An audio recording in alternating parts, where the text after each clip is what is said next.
10 présidents africains les plus meurtriers.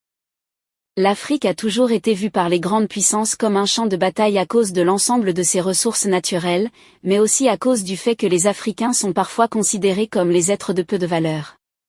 À côté des assassinats prémédités de certains de ses présidents, des génocides comme c'était le cas au Rwanda, l'Afrique a connu des présidents que l'on peut considérer de monstres au regard des actes de barbarie qu'ils ont causés pendant qu'il était au pouvoir. Dans cette vidéo, nous te parlerons de 10 présidents les plus meurtriers que l'Afrique ait jamais connus.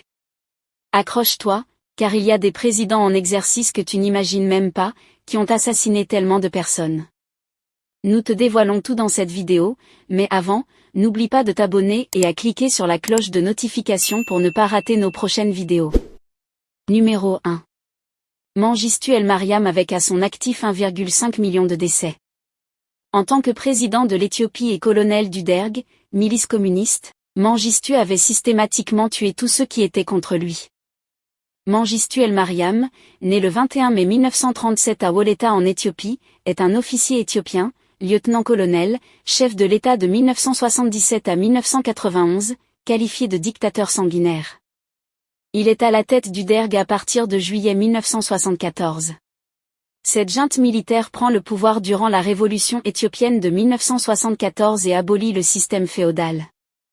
Elle conserve le pouvoir en réprimant ses oppositions.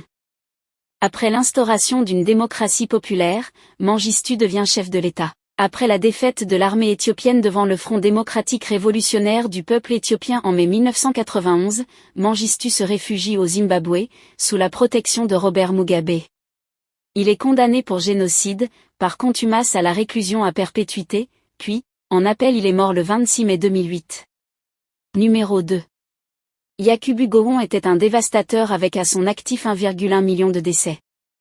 Le général Yakubu Gowon, né le 19 octobre 1934, est un homme d'État nigérian. Il a été chef d'État du Nigeria entre 1966 et 1975. Il obtint le pouvoir par un coup d'État en 1966, mais fut destitué par celui de Murtala Mohamed 9 ans plus tard.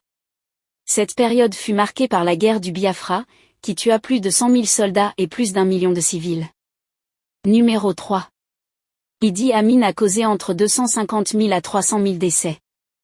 Le troisième président de l'Ouganda est responsable d'environ 250 000 décès qui ont été le résultat de son régime de terreur marqué par la torture, les exécutions extrajudiciaires, la corruption et la persécution ethnique. Il détenait le pouvoir de 1972 à 1979. Il a trouvé refuge en Libye, puis en Arabie Saoudite où il mourut en 2003.